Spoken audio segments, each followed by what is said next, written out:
ricoveri cominciano a creare una certa pressione sugli ospedali veneti. Zaia, non c'è emergenza sanitaria, ma serve prudenza per invertire il trend. Sul DPCM chi chiede sacrifici deve aiutare le imprese. Nel DPCM le nuove regole anti-assembramento per la movida tra i baristi e i ristoratori, preoccupazione e rabbia. Finirà che si riempiranno le piazze. Parla il primario indagato per avere provocato il primo focolaio all'ospedale di Belluno.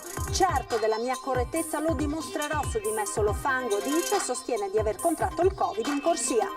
Lutto nella politica veneta, è morto l'ex consigliere regionale ed ex vice sindaco di Padova Claudio Sinigaglia, aveva 62 anni. Incidente nautico in mattinata nel canale di Tessera, la barca finisce contro la briccola, 3 veneziani in acqua recuperati, uno di loro portato all'ospedale. Infortunio a Mogliano, operaio 50enne di Marcon grave dopo essere stato schiacciato da un braccio meccanico che azionava il cestello dove l'uomo era salito per tagliare alcune piante. Concerti off limits causa Covid, 4 giovani musicisti diplomati al conservatorio scelgono di suonare in strada a Vicenza. Ben ritrovati con l'edizione del Veneto dei nostri telegiornali. L'andamento del Covid in primo piano. In Veneto si sono registrati nelle ultime 24 ore 485 contagi, 7 le vittime, lo afferma il bollettino della regione. Non accenna quindi a rallentare la nuova fiammata di infezioni che nella nostra regione conta un bilancio complessivo di 32.316 positivi. Dall'inizio dell'epidemia sale appunto il numero dei morti, più 7, siamo a 2.226, e sale anche il dato degli attualmente positivi, 366, riprendono anche a correre i numeri dei ricoveri nei reparti ospedalieri, 362 più 23, e nelle terapie intensive 41 più 4. E non è ancora emergenza, ma si continua a sentire una certa pressione sugli ospedali. Così oggi da Marghera il governatore Zaia, che ha anche commentato le misure del DPCM e la richiesta partita proprio dal Veneto di valutare il ritorno della didattica a distanza per gli studenti degli ultimi anni delle superiori al fine di evitare assembramenti sui mezzi pubblici. Sentiamo. Il Covid mi ha insegnato che ogni giorno ha la sua pena. L'avete visto? 41 in terapia intensiva sono 10 in più, un terzo in più. Non è emergenza sanitaria, ma se questo diventa un trend diventerà emergenza sanitaria. Così il presidente del Veneto all'aggiornamento sui dati dell'epidemia. Attenzione massima alla curva dei contagi, perché la pressione sugli ospedali comincia a farsi sentire, con 362 ricoverati e 41 in terapia intensiva. 41 non sono un problema gestionale in questo momento, non sono un problema gestionale. Noi abbiamo 464 terapie intensive, le possiamo portare tranquillamente a 1 migliaio. Tranquillamente vuol dire paralizzare tutta la sanità, ma le possiamo portare a 1 migliaio per salvare la vita a 1000 persone. Il dato positivo è che ad oggi il 97% delle persone in isolamento è asintomatica, ma non bisogna abbassare la guardia preparandosi anche al peggio. Vi confermo che se dovesse esserci la posizione di estrema difficoltà, noi comunque dobbiamo ricorrere ai Covid Hospital. Ne avevamo 10. Per ora non serve, continua Zaia, appellandosi alla responsabilità dei cittadini, ripetendo per l'ennesima volta l'appello ad indossare la mascherina. Ci sono poi le nuove misure inserite dal governo nel nuovo DPCM per contenere i contagi. La discussione con le regioni è andata avanti fino a notte fonda. Io continuo a dire che dietro ad ogni provvedimento ci deve essere, quando è restrittivo nei confronti di alcune attività, ci deve essere un provvedimento economico di sostegno a quelle attività. Se tu chiedi a un comparto di fare sacrificio a favore di una comunità, perché questo è quello che chiediamo o che chiedono, è altrettanto vero che questo sacrificio, perché lo chiedi a pochi per una comunità, lo devi considerare e deve essere remunerato questo sacrificio. Altro elemento di discussione posto da Zaia al governo è quello degli assembramenti sui mezzi pubblici, ricordando che in Veneto ci sono ogni giorno oltre 700.000 studenti che li usano. Capite che se cominciamo a prendere le ultime 2 classi, le ultime 3 classi, facciamo didattica a distanza, che so, un giorno alla settimana, 2 giorni, o una settimana sì e 3 no, vanno a scuola, eccetera, capite che si toglie tanta pressione ai trasporti.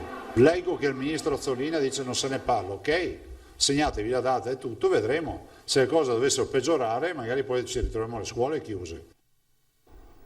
È una delle raccomandazioni contenute nel nuovo DPCM dedicato al nostro sondaggio di questa sera, quello di limitare appunto al massimo di 6 persone il numero di commensali nella propria abitazione. Massimo 6 persone per le cene in casa, e dunque la domanda alla quale vi chiediamo di rispondere è: giusto? Se secondo voi è sì, fate uno squillo gratuito allo 0422 162 6691, uno squillo gratuito invece al 0422 162 6690 se per voi la risposta è no. Come sempre il risultato lo vedremo insieme questa sera nel corso di Ring, in onda a partire dalle 21:15. Firmate dunque le nuove regole anti-assembramento per la movida tra i baristi e i ristoratori trevigiani. C'è preoccupazione specie per chi ha locali con meno posti a sedere.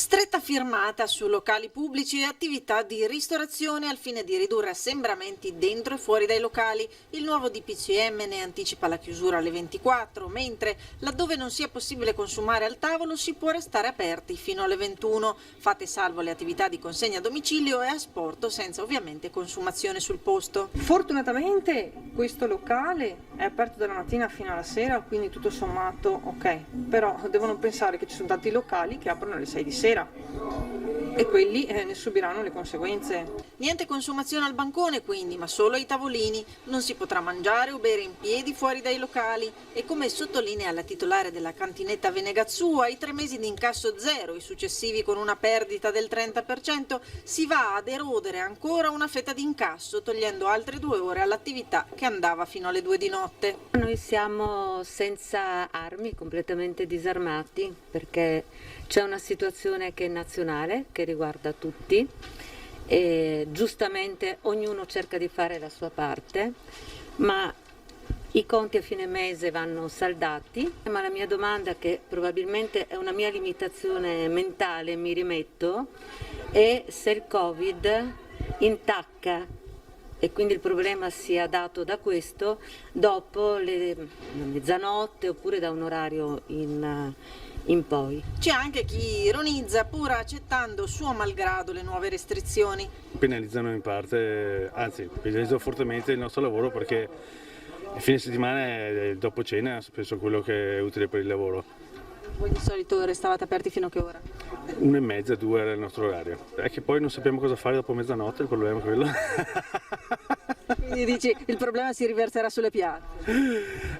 Sì, nel senso che non è detto che a mezzanotte la città si svuoti matematicamente.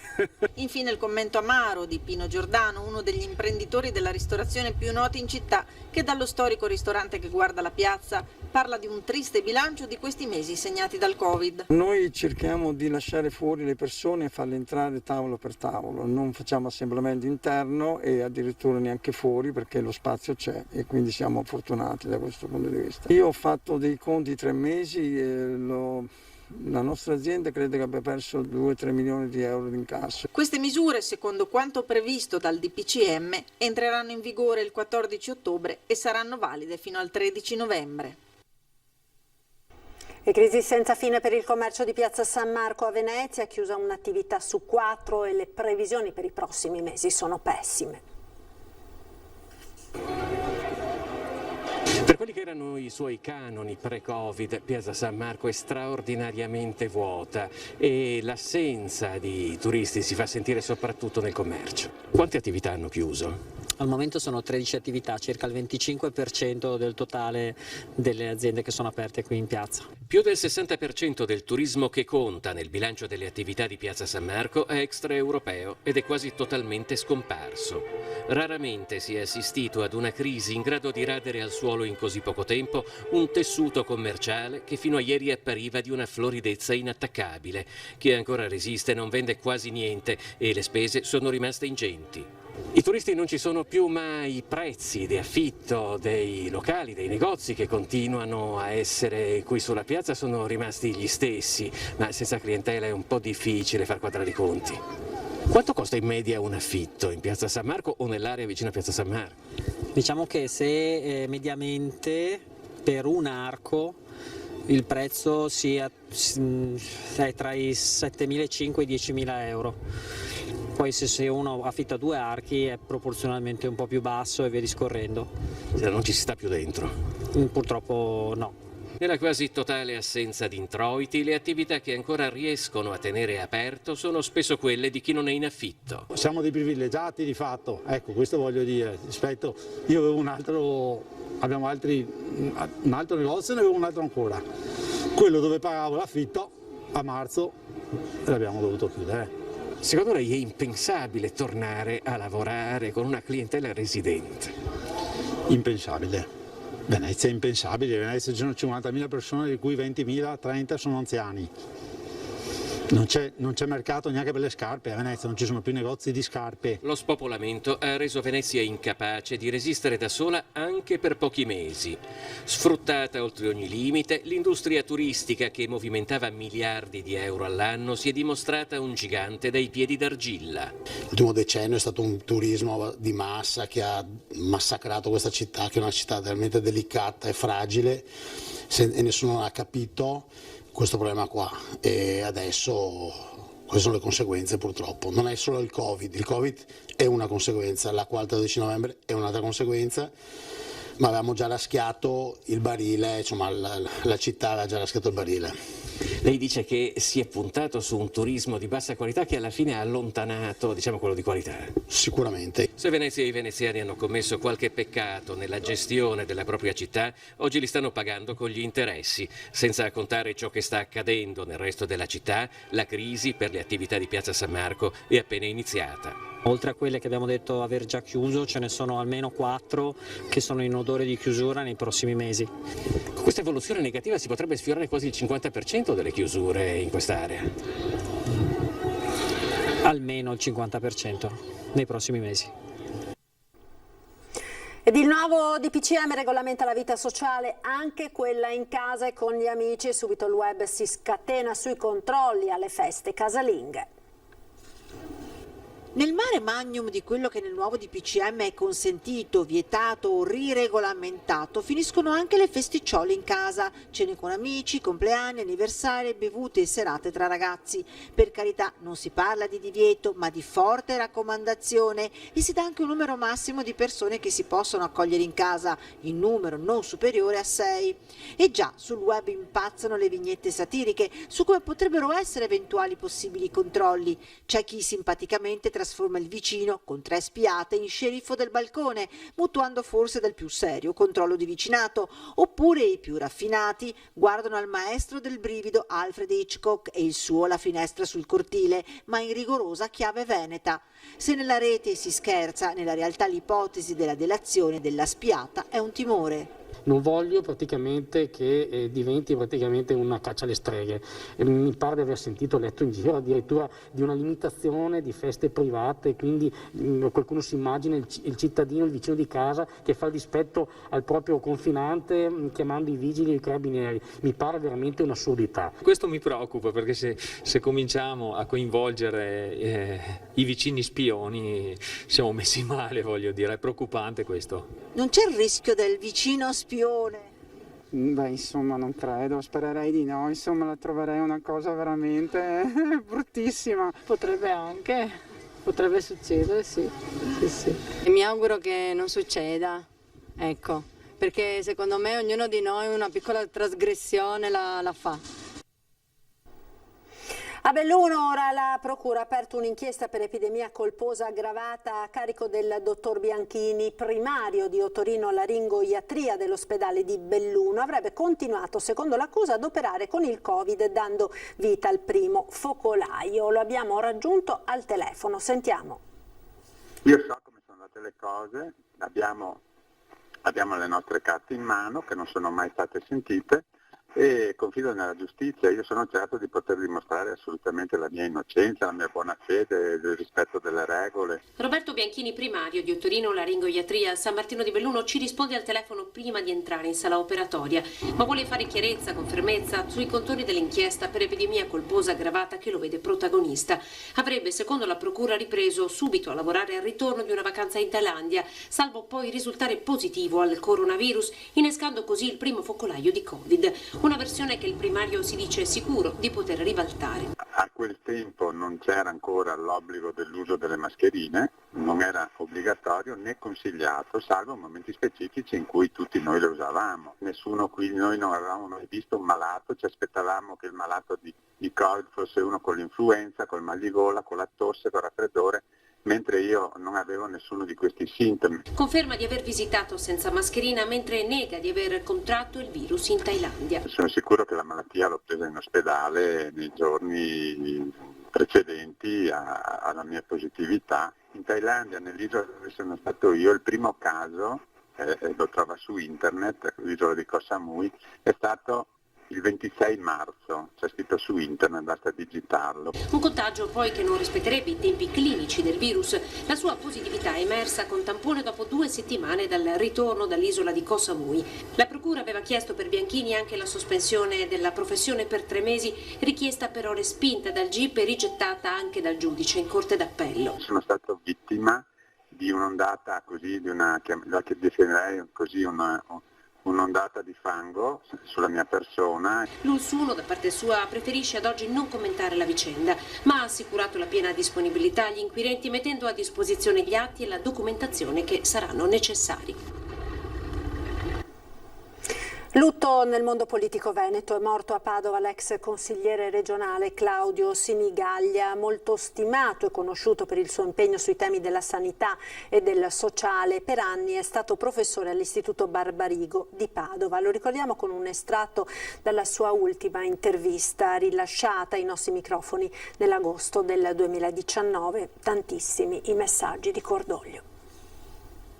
Bisognerebbe anche chiedere le dimissioni dell'assessore, perché di fronte a un disastro del genere la cosa è molto molto grave. Però serve chiarezza, serve molta chiarezza da tanti punti di vista. Pacato nei toni, sempre, anche quando sferrava un attacco, una dote rara per un politico. Questo era Claudio Sinigaglia, l'ex assessore regionale del Partito Democratico ed ex vice sindaco di Padova, è scomparso all'età di 62 anni. Da qualche giorno era ricoverato in ospedale per l'aggravarsi di un tumore. Una persona per bene, dai modi gentili, equilibrato e preparato, gli aggettivi che più sono stati usati per descriverlo da chi lo conosceva bene. Il cordoglio unanime dal mondo politico, ma anche delle associazioni. La lunga storia di impegno civile e politico di Sinigaglia, infatti, era iniziata con l'Azione Cattolica, dove aveva fatto per anni l'animatore. Una storia politica cominciata dal basso, prima nel consiglio del suo quartiere a Padova, poi in consiglio comunale nel 1990, dove era entrato con la DC. Nel 1995 Flavio Zanonato lo nomina assessore alla casa e allo sport, un ruolo che ricopre anche dopo la pausa all'opposizione durante la guida del comune da parte di Giustina Destro. Nel frattempo passa alla Margherita e poi al PD. Zanonato infatti nel 2004 lo rivuole in giunta e lo nomina anche vice sindaco. Nel 2009 è di nuovo assessore sempre con Zanonato, un incarico però che lascia nel 2010 quando viene eletto in Consiglio regionale con il PD. In questi 10 anni di impegno in Consiglio regionale abbiamo portato avanti insieme tante battaglie e Claudio è stato un infaticabile difensore della sanità pubblica e delle politiche sociali, hanno scritto in un messaggio gli ex consiglieri regionali del Partito Democratico Stefano Fracasso, Bruno Pigozzo e Graziano Azzalin. La battaglia per l'ospedale Sant'Antonio e contro i ritocchi ai canoni ATER sono stati i suoi ultimi impegni. Stima e affetto per il suo equilibrio nel perseguire le sue battaglie politiche, lo ricordano così Vittorio Ivis e Davide Tramarin, rispettivamente segretario provinciale e cittadino del PD padovano. Mai fatto mancare un suo consiglio, un suo garbato suggerimento sui temi della sanità regionale, è stato un riferimento lucido e preparatissimo, scrive invece Arturo Lorenzoni. Sinigaglia lascia la moglie Roberta e 3 figli, Edoardo, Gregorio e Virginia. A breve verrà stabilita la data dei funerali. Incidente nautico in laguna, una barca è finita contro una briccola, 3 persone sono cadute in acqua, una è rimasta ferita. 3 persone sono cadute in acqua, una è rimasta ferita e la barca è affondata. È il bilancio dell'incidente nautico avvenuto martedì mattina verso le 9:30 nei pressi del canale di Tessera. La barca si sarebbe schiantata contro una briccola. Uno dei passeggeri ferito è stato portato all'ospedale di Venezia, ma le sue condizioni non sarebbero gravi. Per gli altri 2 non c'è stato bisogno di cure. Tutti e 3 sono veneziani. L'allarme è stato lanciato dal pilota di un taxi acqueo che, dopo essersi imbattuto nell'imbarcazione che stava affondando, ha soccorso insieme ai conducenti di altre barche di passaggio le persone che erano cadute in acqua. Sul posto, poco dopo, con l'elicottero Drago 71, un'autopompa lagunare e un'imbarcazione da marittima sono arrivati i vigili del fuoco, oltre alla capitaneria di porto, la polizia municipale e un'ambulanza. Da una prima ricostruzione sembra che la barca sia affondata, finendo fuori dal canale navigabile dopo l'impatto, ma su questo sono ancora in corso accertamenti da parte degli investigatori. Ed ancora cronaca con un grave infortunio sul lavoro che si è verificato oggi a Mogliano. L'incidente è accaduto in via Trento alle 11:30. Un operaio cinquantenne di Marcon, dopo aver potato alcune piante di un'abitazione privata da sopra un cestello azionato da un braccio meccanico, si è ferito gravemente mentre doveva scendere a terra. Nell'operazione di discesa qualcosa è andato storto, perché il cestello elevatore che lo trasportava è impattato violentemente a terra. Un colpo talmente violento da spezzare in 2 il braccio di 8 centimetri che sostiene il cesto. La gru di sostegno non si è fermata e l'uomo è rimasto schiacciato dentro al cestello. I vigili del fuoco hanno dovuto tagliare un lato di lamiera per farlo uscire. L'uomo è stato soccorso da medico e infermieri del SUAME 118 e poi trasportato al pronto soccorso dell'ospedale Cafoncello di Treviso, dove si trova attualmente ricoverato in prognosi riservata. Intervenuti sul posto i vigili del fuoco di Venezia e Treviso e i carabinieri di Mogliano. Per gli accertamenti del caso sono giunti gli ispettori del nucleo Spisal di Treviso, titolari dell'indagine. Il mezzo è stato sottoposto a sequestro per permettere alla procura di indagare su quanto accaduto. Dal Conservatorio Musicisti di Strada accade anche questo in tempo di coronavirus in Piazza dei Signori a Vicenza. Vediamo.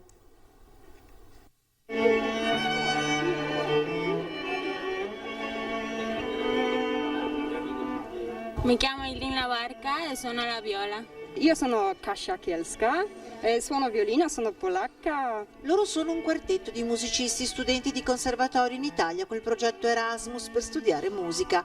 Il sogno in tasca di suonare in un'orchestra, in eventi musicali, sogno che al momento si infrange contro il coronavirus. Adesso per noi musicisti è un po' complessa la situazione perché i teatri sono limitati, i concerti non ce ne sono, quindi in qualche modo dobbiamo vivere e mangiare, non avendo concerti che di solito quello ci aiuta anche mentre studiamo, facciamo qualche concerto con qualche orchestra eccetera, adesso è tutto fermo, quindi usciamo a suonare in giro. Ma la musica si sa, non si può fermare, si fa di necessità virtù diventando musicista di strada. Li troviamo al limitare di Piazza dei Signori a Vicenza, quasi una sorta di palcoscenico, il pubblico è il mercato, il via vai di gente che si ferma qualche minuto, rapita dalla loro bravura e, speriamo, alleviata per un po' delle incombenze quotidiane, lascia qualche spicciolo, quale riconoscenza del bel momento vissuto. La gente apprezza molto, diciamo che abbiamo le città che preferiamo di più, che amiamo, però zona Veneto diciamo che è buonissima, la gente apprezza.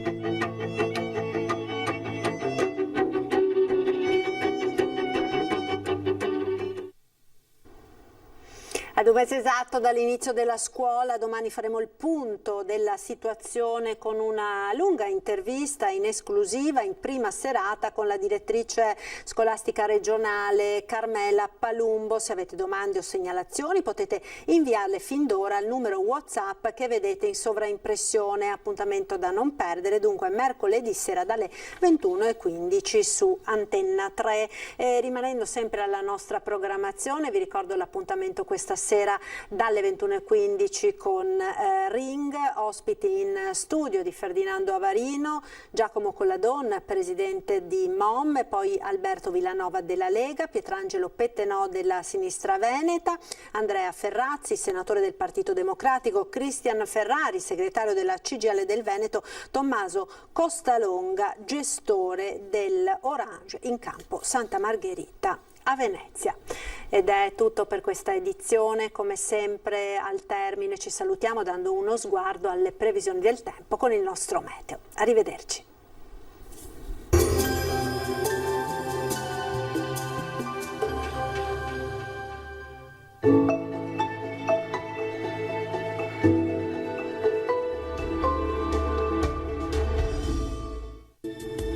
Benvenuti al meteo. Nuovo impulso perturbato sull'Italia, ma nella giornata di mercoledì 14 ottobre il tempo si mantiene in genere buono al nord-est.